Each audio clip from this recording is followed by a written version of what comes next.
So you want to establish the fund, start paying off that debt. Now what do? You've paid off the credit card debts. What do you want to do next? Well, my recommendation is you start looking at purchasing an affordable home.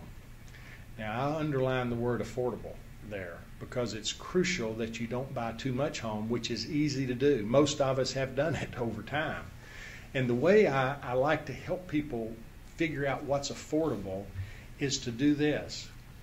In a points of interest, if you will, use a 15-year loan to determine the payment that fits in your budget. So for simplicity, let's say I have a $100,000 loan we're talking about, and if I got a 30-year loan, maybe the payment is $600, but if I got a 15-year loan, it would be $800. Well, I would make the $800 fit in my budget. Then I would go ahead and get the 30-year loan, take the $200 difference, and apply it to the next step on the journey, which I'll show you in a minute. But what that does is that forces you to buy a home that's a little more affordable. What most of us do is we use that $100,000 example. We say, well, now I can afford $800, so now I'll get a $120,000 house or loan. So you get the smaller loan that's forced upon you, if you will, by using a 15-year loan. Then get the 30-year, take the difference, and do what with it? Apply it to the next step. Before I get to the next step, I want to remind you too, just because of what's happened in recent years with people in their homes and having foreclosed and so forth because of somewhat exotic instruments, you want to make sure you use a pretty standard loan, basically a 30-year fixed rate loan. Now there are still variable rate loans out there. There's still some interest-only loans. The more exotic ones are not around anymore, but you just want to use something basic and standard, because it is a huge obligation, and as you see and read in the news all the time, there are people that have gotten in trouble because of not doing so. So you back to this 15-year loan, get a 30-year instead, take the difference and apply it to the next step, which is begin funding a retirement plan. Retirement plans are crucial. Now many would say, well, you ought to put that even before some of these other steps. There's some merit to that, but I think it's important to go ahead and get established in an affordable home because of the long-term appreciation in normal circumstances.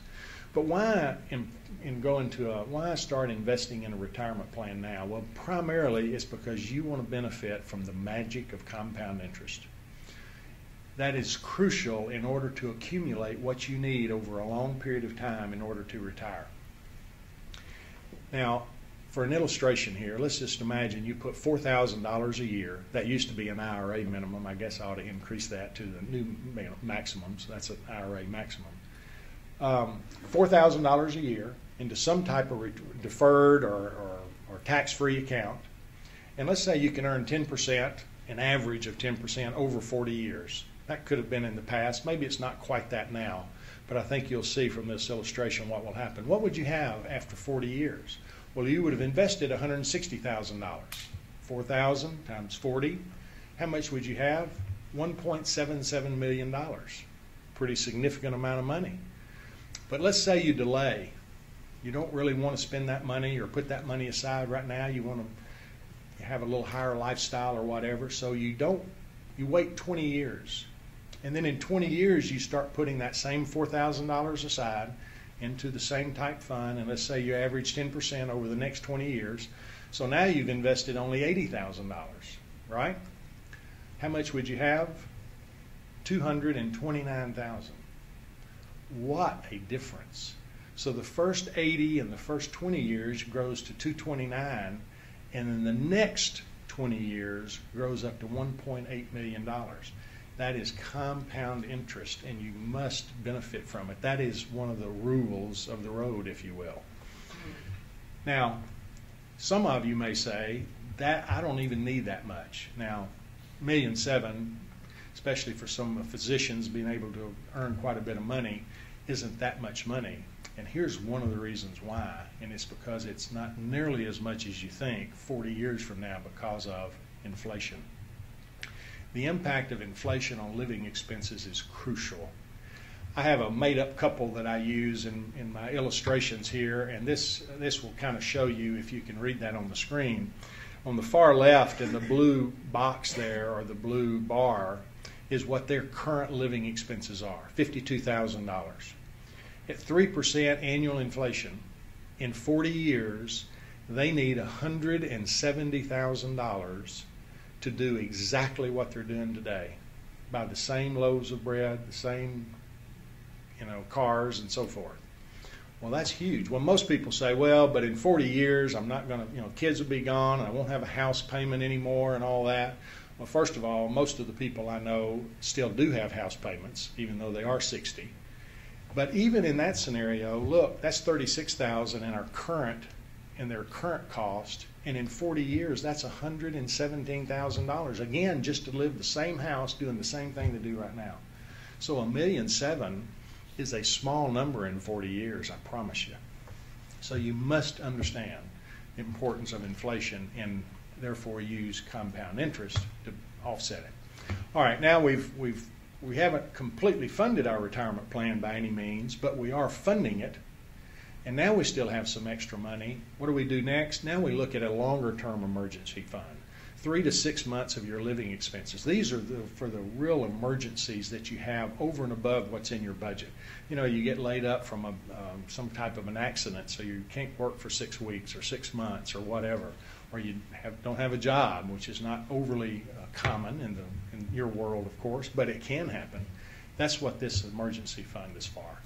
Then you start looking, you still have extra after that, start prepaying other debts, which would include your school loans.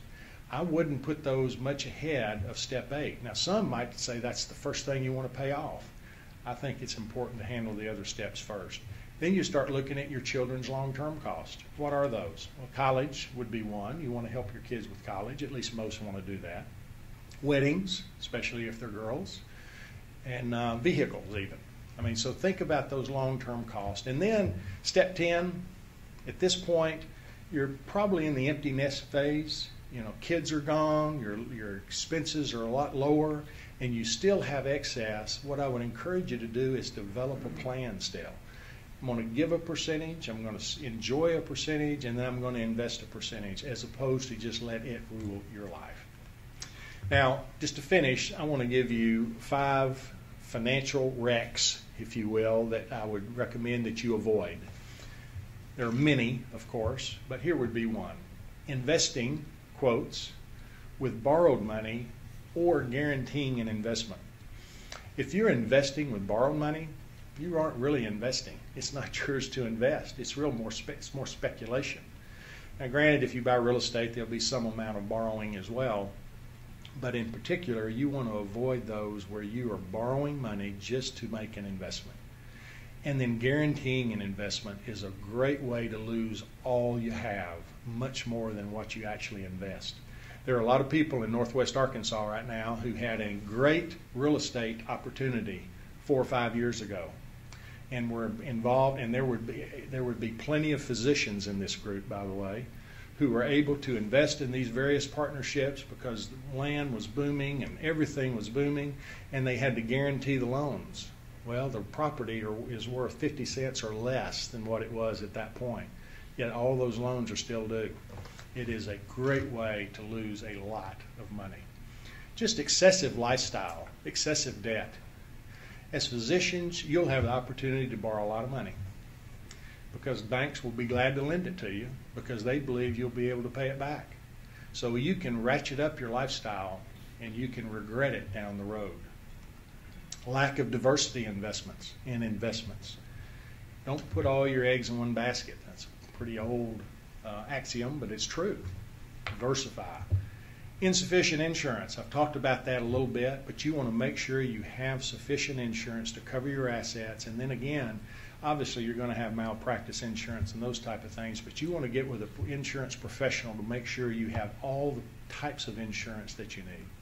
And then finally, making investments, especially those that are somewhat non-standard, that is, not stocks, bonds, and so forth, without expert advice. Now, you guys have gone to 4 years of medical school, got several years of residency ahead of you to do what? to be experts in your field? Well, the people on this panel and others in the financial world have the same amount of education. Maybe not quite as formal, but they have that many years or more to become experts in their field. So why would you be able to decide what's the best investments when you're overdoing what you do well, when you have these experts over here? It seems to me they would have some better insight into that. So I would recommend you get expert advice on any investments for that matter, but especially those that are kind of the thing going around that, you know, the best local, the best new thing that you can invest in. It's going to, there was one several years ago called kitty litter. They had this little deal where you could, you know, get some information. I won't tell you that. It's a long story. But anyway, it was not a good deal. Well, you're at an incredible milestone. I mean, finishing med school, way to go. Congratulations. You ought to feel proud of yourself. You're just now beginning your financial life, though. How are you going to approach that?